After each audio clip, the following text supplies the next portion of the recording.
Now let's talk about the New England Patriots. And with all the picks that the Patriots ended up with, I did not give them anything more than just okay. I felt they just did okay. And I think that was part of it because of all the picks that they had. But it would have been a lot worse if they didn't get one of the bargains of the first round. And that was being able to land Christian Gonzalez. And this was even after trading the pick away. But, that's because they kind of knew chances are they knew the Jets weren't going to take a corner. So, yeah, but getting Christian Gonzalez at pick number 17, that was awesome for them. Other than that, they went after the two kickers, the kicker punter kind of combo. There's a lot of 6th and 7th round picks in this mix, so you got to keep that in mind, even though there are a lot of picks. But I don't know. I just really wasn't blown away. The most talented guy might be the receiver from LSU, who was just awful last year. So that's like a flyer.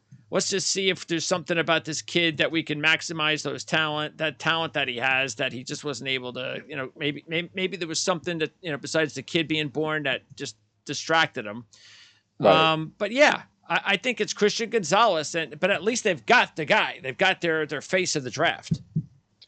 Yeah, and that was probably one of the best values of the first round. Definitely a top 5 player on my board, getting at 17, and they even had the balls to trade down with him on the board, so that the Steelers can come up and get Bradare Jones in front of the Jets, and because they knew they said in the press conference they knew Washington was going after Emmanuel Forbes, so they almost had no fear of losing out on Gonzalez. It was kind of like an easy trade for them to make, unless someone else would come up and make a move for Gonzalez, but really like the pick there. The best Belichick defenses that we have seen have always had a true number 1 corner, and that was my top need for them going in the Arledge draft guide. Was they needed a true number 1 guy on the outside that had some size, and you remember names like J.C. Jackson, Stephon Gilmore, Malcolm Butler, Darrelle Revis, right? So just a really solid pick there. But like you said, this was a very just Patriots Bill Belichick draft, right? We'd be praising it if Tom Brady was the quarterback, right? But no, they no longer had that safety net.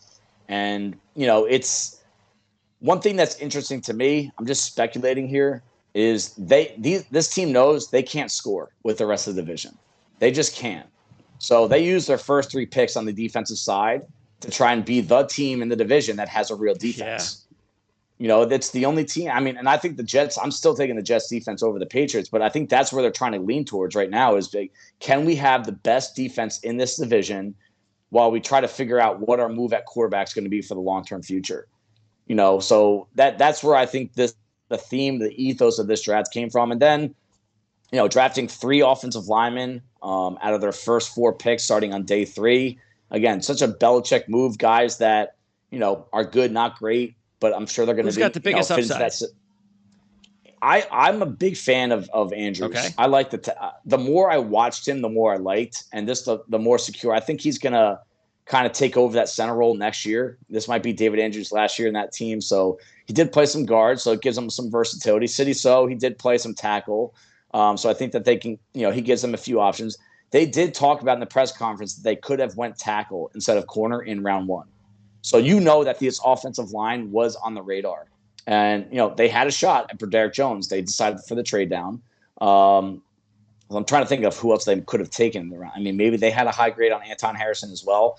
But considering that they used a first rounder last year on Strange, they have some other offensive line talent. I think what they did with this group, day 3, it was a smart move to kind of just build the depth of the line.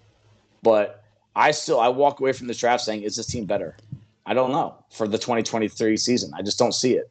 Yeah, I don't know who was available when they took White, but in round 2, I completely look as much, and I agree. We've talked about it. They definitely needed a number 1 corner, no question about it.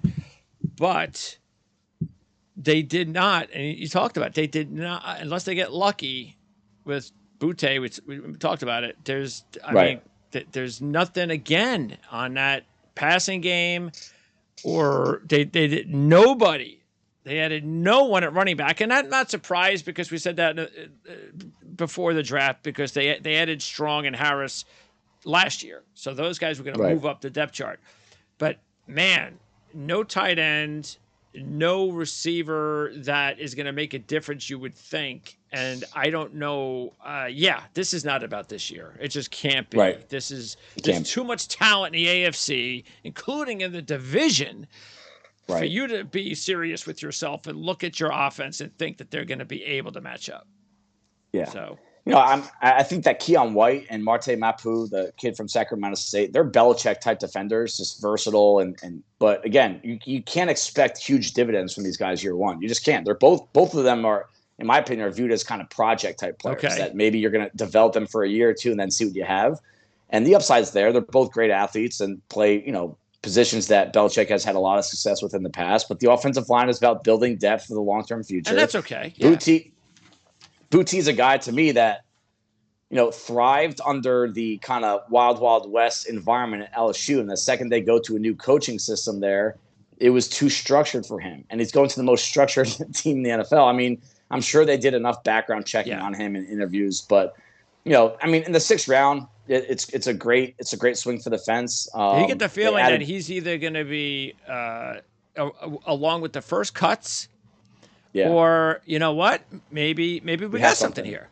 Yeah, and the last thing, the ribbon I'll put on this draft class for the Patriots, they're going to have a rookie kicker and a rookie punter. It looks like, and at least so it's.